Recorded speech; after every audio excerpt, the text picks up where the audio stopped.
Hi and welcome. I am trying to learn medicine today, ulcerative colitis, and after we've done it, we're going to do a bit standing yoga, and if you participate in standing yoga, then it's better to get out of this guy. And we're talking about internal anatomy, a disease, stuff like that, and this is no medical advice, we're just reading about it. Ulcerative colitis, a chronic inflammation of a large bowel causing ulceration. I was broken. No, what I said. What I was talking about. Okay, there is a chronic inflammation of a large bowel, and we're talking about the whole digestive system. So a large bowel that is on the tummy. And that has ulceration, that causes chronic inflammation. Symptoms. At first, attacks of bloody... So we're going to talk about defecation, diarrhea, and so on. Symptoms. At first, attacks of bloody diarrhea at intervals. These may be sudden and severe, but more commonly they are mild, with cramps along the abdomen and urge to defecate and blood mucus in the stools. So we're just going on. If the disease is extensive or severe, diarrhea may occur 10 to 20 times a day.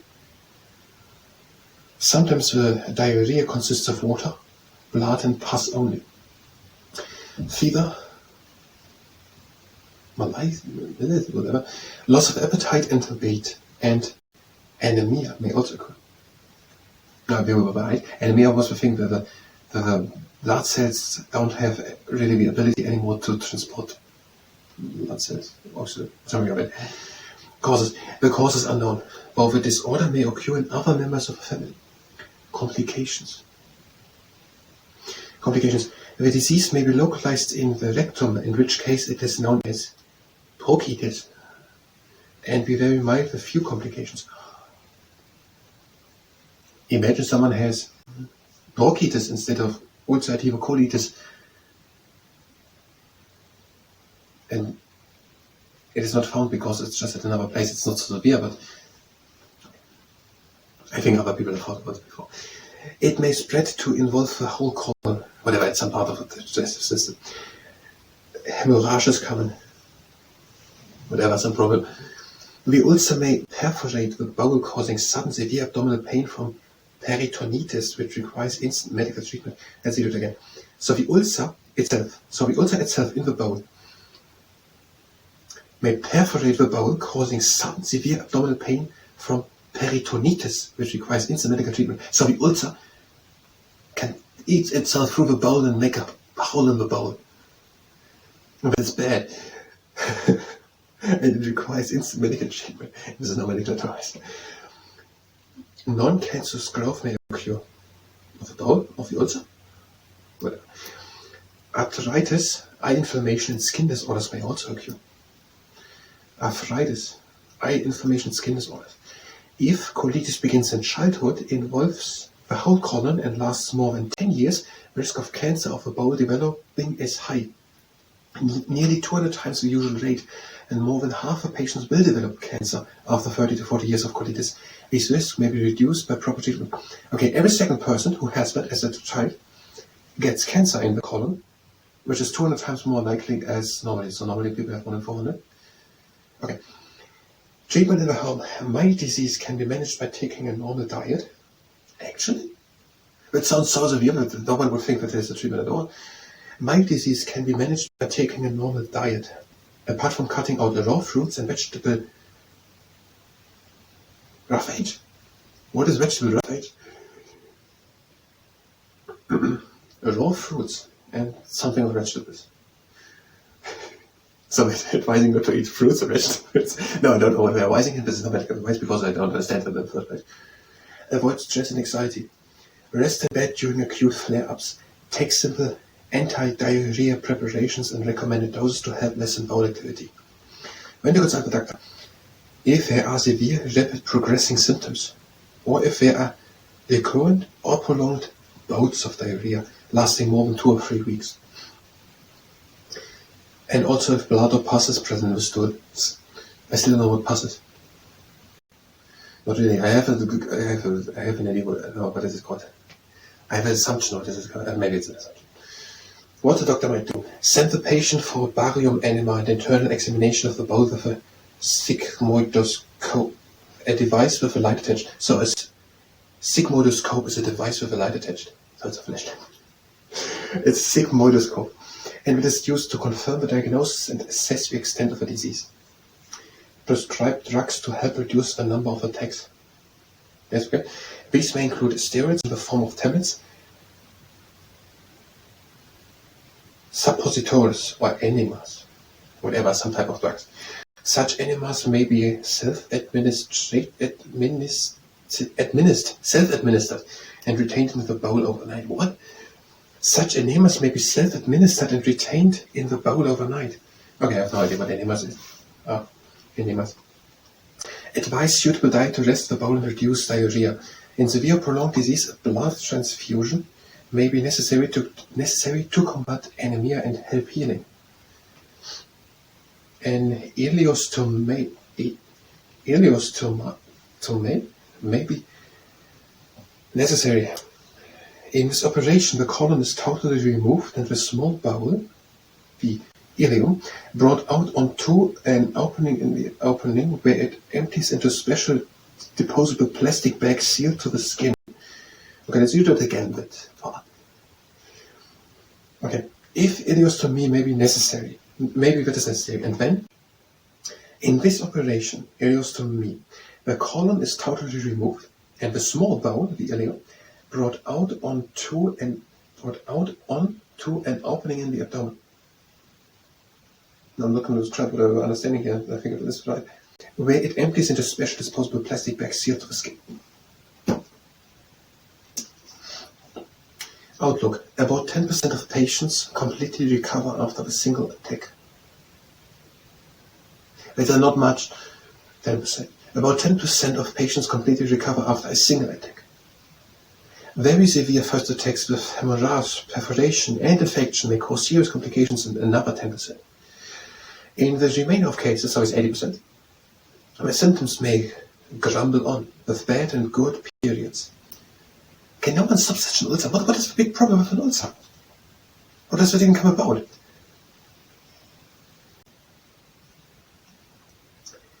And so in the other cases, it goes good with good or bad periods on. It is rare for the disease to appear in people over 60, but when it does, it is dangerous and more severe.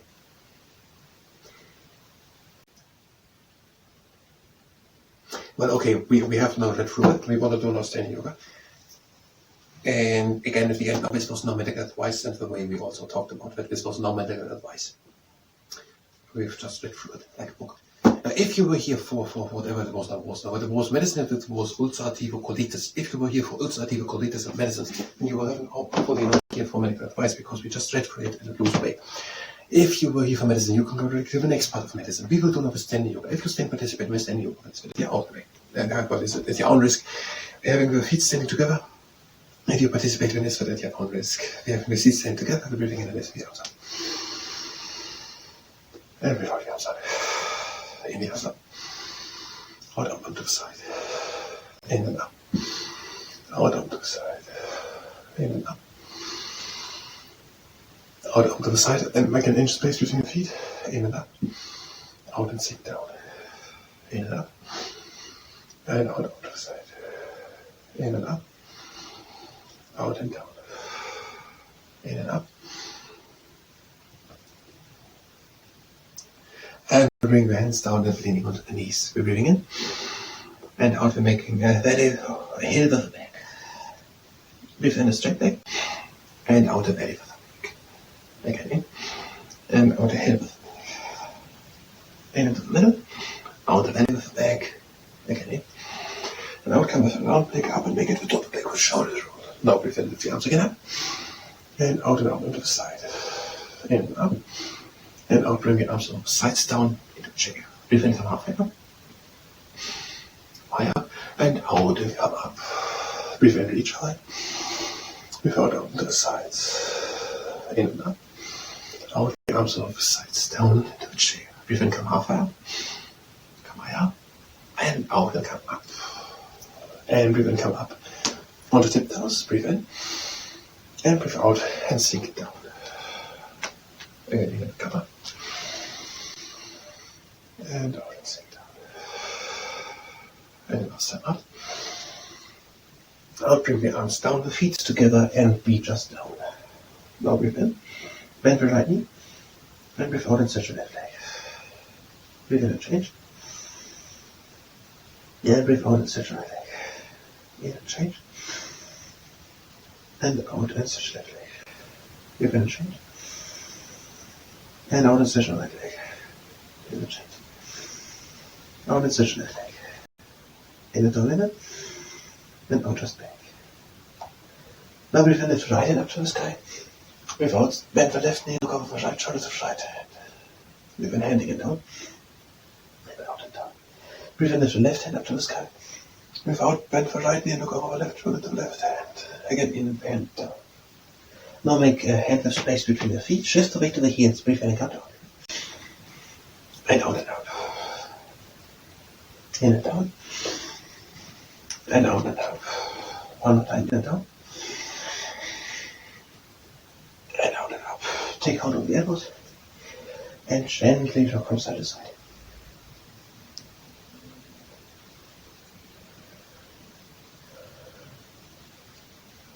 And hands sitting down, we can come up straight back. And out again down. Again in halfway up with a straight back. And out and down. And now breathe in and come completely up with up direct one. Bring the hands together and bring them down to heart center. Now to the garden pose. The toes are pointing to the outside. Within all line space between the heels. Breathe in, lift the arms up. And breathe out and sink down. Elbows against the insides of the knees. Now breathe in and straighten up. And breathe out and come with the back up. Breathing in. And out and down. And now breathe in. And out and come in one straight line upwards. Hands down. And again in and up. And out and sink again down. Breathe in. And out with the back up. Breathing in. Now out into the garden pose. Again, in straighten up. And now tuck the pelvis in and come with the crown of the head first up. Heads down, again in and the hands up. And out and down. Breathe again. And out and come with the back up. Breathe in. Now back into the garden pose. And now last time. Breathe in. And now they come slowly in one straight line upwards. And the heads down. And out. Now we fly, half the palms together, the elbows together, breathe in and lift the hands up. And breathe out and down. In and hands up. And out and down. And now, hands together, breathe in. And out and stretch your front. Okay. And out in the front. And over it. Feet are standing together, intertwine the fingers behind the back. Breathe in, turn up. Shoulders back, and out, head over to one side, chin down to the clavicle, and pull with the hands down to the ground. And lift the gaze, turn it over to the other side, shoulders back, breathe in, turn up, and out, chin down to the clavicle, pull with the hands down to the ground. Breathe in, lift the gaze, back into the middle. Intertwine the fingers behind the back, bring them over to one side, breathe in, turn up. And out turn the head over to the side with the hands down the chin down to the clavicle, pull the arm and the shoulder down. Breathe in, lift the gaze and turn the head over to the other side. Breathe in, and out, chin down to the clavicle, pull the arm and the shoulder down. Breathe in, lift the gaze and turn it back into the middle. Now have the feet standing together, one arm behind the back, the other arm up. And bring the head over. Just bring it over, don't pull it. And down again. Our hand behind the back, we lift the hand up. Take the head and bring the head over, don't pull it back. And change. Now, breathe in, lift the hands up. And breathe out, lean back, draw the shoulder back together. Breathe in, lift the hands up. Over, cross your fingers, breathe in, reach high. Breathe out, reach front out of the back. In and up. Over, cross the elbow down, breathe and reach high. Without reaching front. With an reach right. Out, lean back with long arms. In and up. Out, lean again back. In and up. Out, the arms down. Bring the arms up. Bring the hands to touch. Lower the heads down to heart center. And for sustaining yoga. Thank you very much, and until next time.